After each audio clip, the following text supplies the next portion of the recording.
그거는 저는 디즈니의 잘못이 아니다. 반발하는 사람의 잘못이다. 왜? 올바른 가치에 대해서 왜 반발하냐? 그게 잘못된 것조차 모른다는 게 지금 문제라고 생각해요. 그렇기 때문에 그 개념이 없는 사람들이 저렇게 잘났다고 막 흑어공주 막 이런 그 조롱을 하고.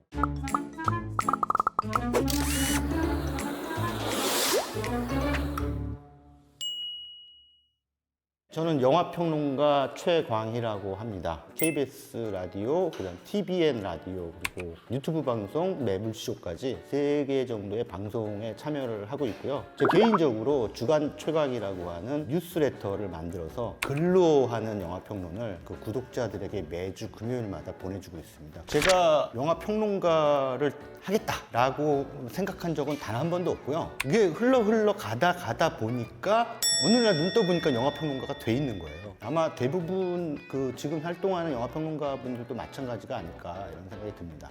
저는 그 중고등학교 때 물론 영화를 굉장히 좋아하고 친구들하고 많이 극장에 가서 영화를 보고, 그때 당시에는 동네마다 비디오 대여점이 있어서 테이블 빌려서 영화들을 보고 그랬습니다. 그러니까 영화 마니아였죠. 뭐 대학 때도 일반적인 영화들도 뭐 보러 다녔지만 예술영화 전용관, 뭐 동숭아트센터라든가 이런 데 오는 보기 힘든 류의 영화들이죠. 짐 자무시라든가 뭐 이런 예술 영화들, 이런 것들을 좀 보러 다니면서 약간씩 영화에 대한 저의 관심 범위가 좀 넓어졌다. 그러다가 제가 대학교 졸업반 때 정성일 선생님이 제가 다니는 대학에 특강을 하러 왔어요. 겨울방학 때. 굉장히 충격적이었죠. 왜냐하면 이게 영화는 그냥 엔터테인먼트라고 여겼는데 이거를 이렇게 학문적으로 접근해서 인문학적인 어떤 통찰을 뽑아낼 수 있구나. 영화 한 편에 굉장히 많은 어떤 문화적인 결들이 숨어 있다. 이런 것들을 정성일 선생님한테 이제 배운 거죠. 그래서 그때 평론가가 되겠다라는 생각은 절대 안 하고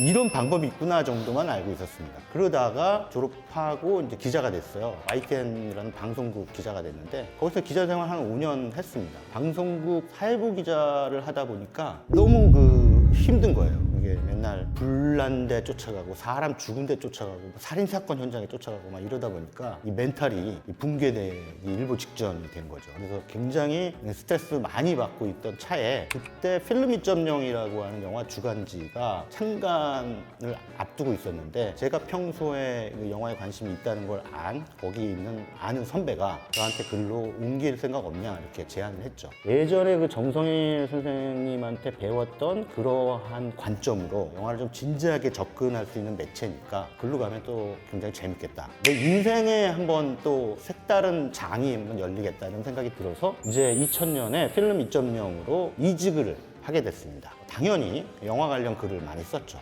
영화 보고 리뷰 쓰고 영화인들 또 만나서 인터뷰하고 또 그걸 가지고 또 기사를 쓰고 하면서 7년 정도 그렇게 공부를 하고 2007년에 제가 프리랜서 영화 평론가로 독립을 하게 됐습니다. 희하게 평론가가 된 분들은 요즘 최근에 유튜브가 이제 대세가 되면서 유튜버들 가운데 이제 평론가가 나오고 있어요. 근데 그들은 아직까지도 자기들이 평론가다라고 자칭하지는 않지만 영화를 얘기하면 누구나 평론가라고 저는 생각해요.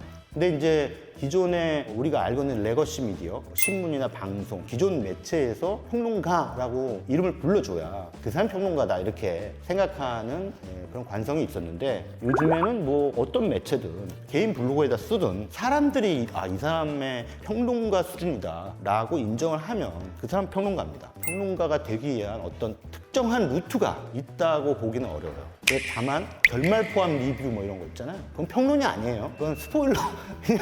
접속 무비월드나 출발 비디오에 그 공중파의 그 딱 영화 소개하는 그 포맷이 있어요. 그거 보면 다 얘기하죠. 그리고 거의 줄거리 소개 위주예요. 근데 그 포맷을 그대로 유튜브로 가져와서 하는 유튜버들이 되게 많아요. 그 사람들은 평론가라고 보기는 어렵습니다. 자격증이 있어요. 다만 이제 영화평론가 협회라고 있습니다. 영화평론가 협회에 등록돼 있느냐 없느냐. 근데 평론가 협회에 굳이 들어가지 않는다 할지라도 본인이 하는 그 말의 내용이 혹은 글의 내용이 평론이야. 그러면 평론가인 거죠. 근데 혼자 뭐 주저주저 아무도 듣지 않는데 떠들거나 아니면 뭐 구독자 한 10명 되는데 막 평론하거나 이러면 이제 평론가라 부르긴 좀 힘들죠. 적어도 대부분 많은 사람들이 저 사람은 매체를 통해 평론 활동을 한다라는 게 인정될 정도면 평론가다라고 이제 인지하는 거죠. 그건 이제 사람들이 인정하느냐 아니냐의 문제예요. 이런 데서 나오죠. 그러니까 매체에 나갈 때, 이를테면 라디오 출연을 한다든가, 유튜브 출연을 한다든가, 이럴 때는 이제 출연료를 받고 이제 강의를 할 때, 학교에서 그 정규적인 강의를 하시는 분들도 있고, 학교 또는 기업체 특강을 많이 나가는데, 기업체 특강은 단가가 좀 있어요.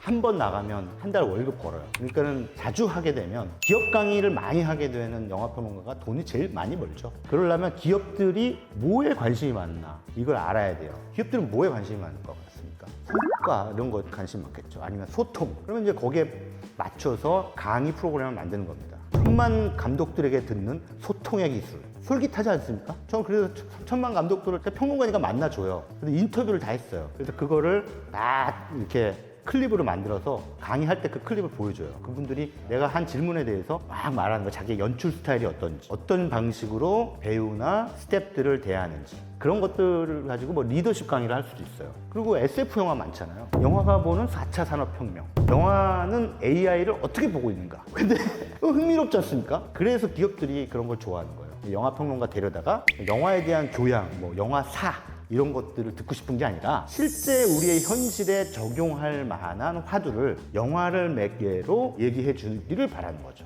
수익이 나오죠, 그것도. 그렇게 많은 돈을 주지는 않아요. 저가 할 때는 영화 하나당 3만 원. 내가 영화 2개를 별평점을 매겼다 그러면 6만 원.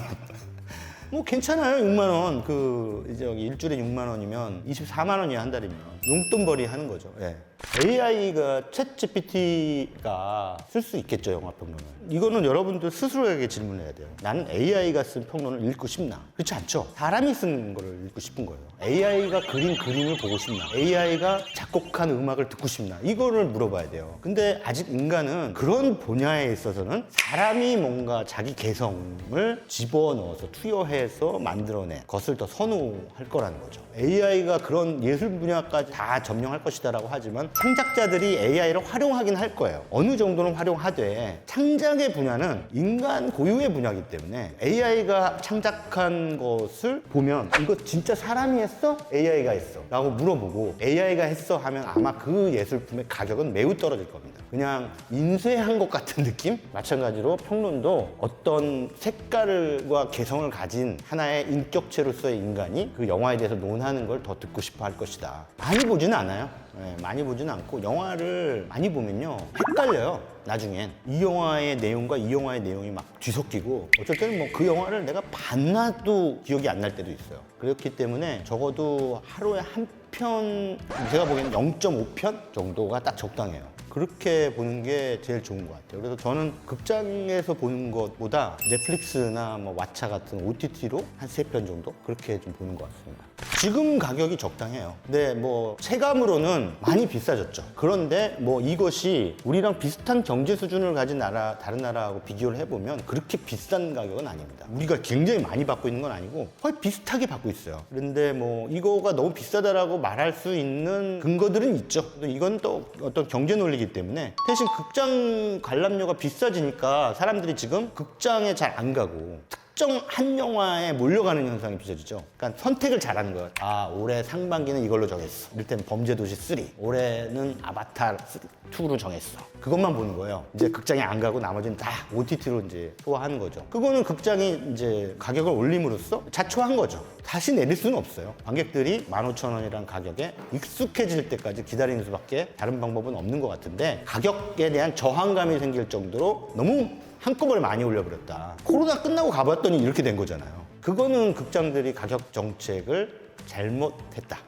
그렇게 보는 거죠. 그거는 이제 이용철 평론가가 그거에 대해서 또 해명하고 사과까지 했던 걸로 알고 있습니다. 그게 바로 한 줄 평의 부작용이에요. 그러니까 아주 짧은 문장으로 그 영화에 대해서 단도직입적으로 얘기한다는 건 불가능해요. 근데 그거를 굳이 하는 건 사람들이 글을 안 읽기 때문이에요. 그러니까는 이제 결국은 상업적인 글쓰기의 극단이죠. 근데 그런 것들을 사실은 평론가들은 거부해야 된다고 저는 생각합니다. 그런데 그걸 또 하는 것은 그렇지 않으면 자기 네이밍을 알릴 방법이 없기 때문에 울며 겨자 먹기로 거기에 참여를 하고 있고, 또 그거를 또 뭐 자신의 브랜드로 활용하는 분들도 계시는 거죠. 근데 그 방법론은 저는 평론이 아니라고 봐요. 그래서 이제 자기의 진위가 사실은 따로 있었을 수도 있지만 전하는 바를 제대로 전하기에는 한 줄 평이라는 것은 그릇이 잘못됐어요. 적어도 한 페이지 정도는 써야 돼요. 아니, 문장이라고 하면 한 페이지 정도는 돼야 될 거 아니에요.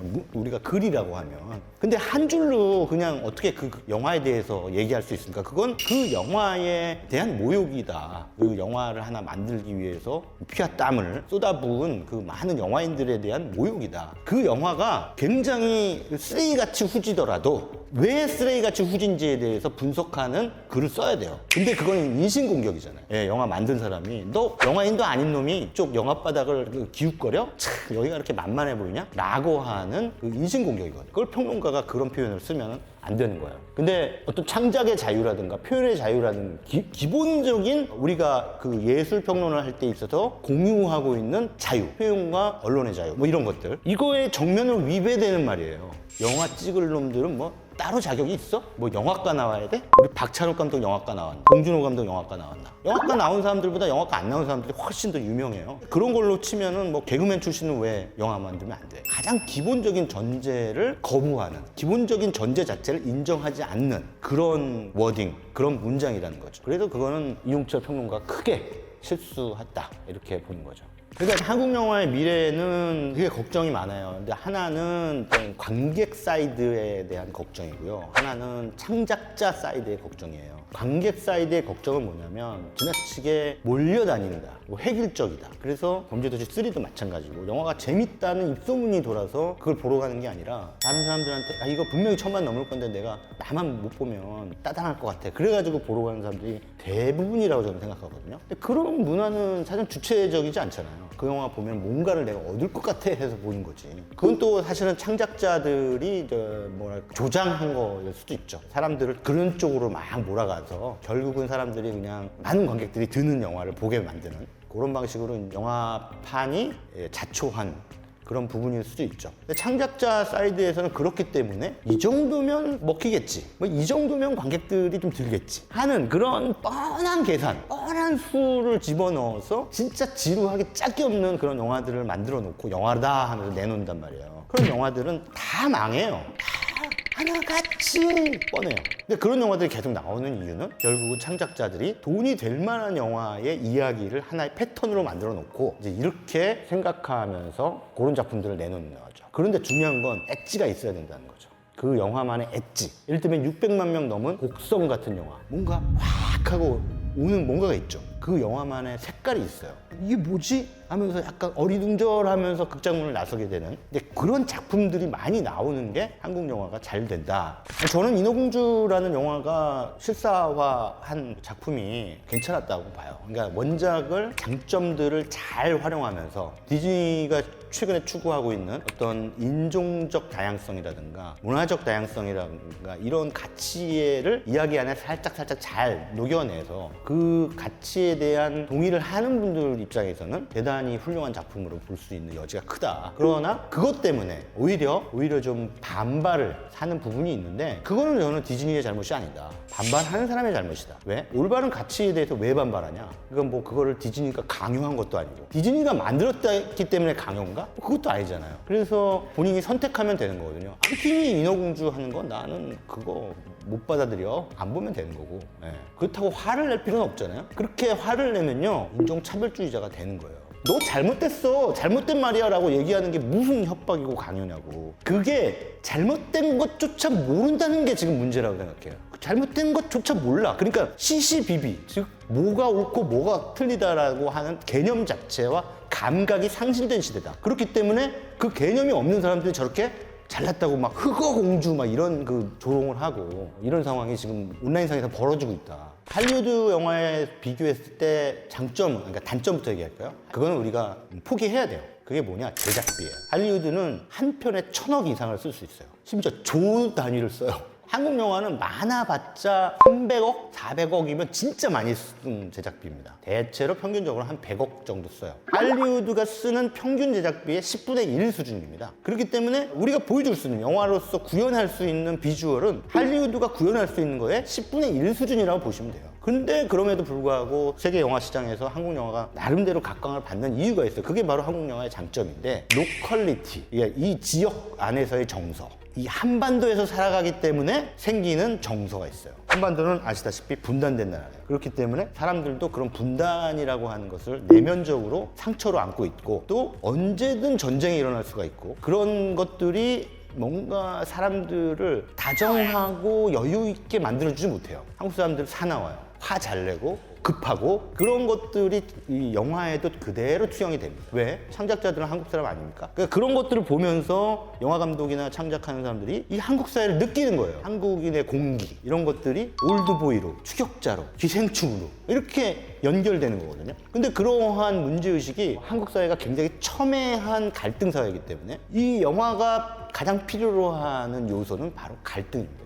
그 갈등을 더욱 드라마틱하게 만들어주죠. 그게 바로 한국이기 때문에 만들어지는 작품, 로컬리티라는 거고, 그게 세계의 많은 그 관객들이 인상적으로 보는 부분입니다. 그런 영화는 저는 대부를 추천하고 싶어요. 대부라는 영화에 인간의 모든 것이 담겨 있어요. 인간 사회의 모든 것이 담겨 있고, 인간의 역사에 대한 것도 담겨 있고, 인간의 본능에 대한 것도 담겨 있고. 그러나 그걸 한 번만 볼 수 있다 하면 아예 보지 마시라. 고통스럽기 때문에. 다른 영화 보고 싶어서 미치거든요. 황정민이죠. 저는 황정민이 없었으면 영화가 되게 좀 싱거웠을 법한데, 그거를 황정민이 들어감으로써 엣지를 만들어내는 거, 배우라고 생각하거든요. 수리남 같은 그 넷플릭스 시리즈 같은 거 보면 황정민이 그 역할을 했기 때문에 그게 흥미로운 그런 이야기가 될 수도 있다. 황정민 아닌 다른 배우를 집어넣었으면 그냥 B급 작품이 됐을 거예요. 근데 황정민은 그 B급 작품이 될 뻔한 거를 그래도 뭔가 물건으로 해주거든요. 아니, 길복숭 같은 영화에서도 맨 첫 장면에 잠깐 나와서 칼싸움 좀 하다가 들어가죠. 아주 짧게 카메오로 나옴에도 불구하고 그 존재감이 대단한 거예요. 근데 저는 황정민이 그런 면에서는 굉장히 훌륭한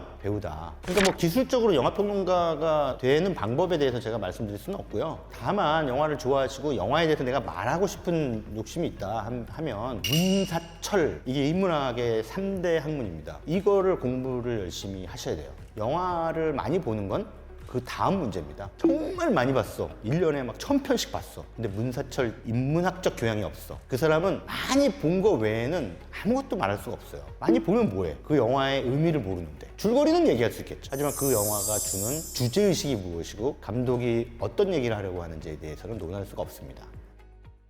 네, 오늘 영상이 여러분들의 삶을 업그레이드 시키는데 조금이라도 도움이 됐다면 구독, 좋아요, 알림 설정 부탁드립니다.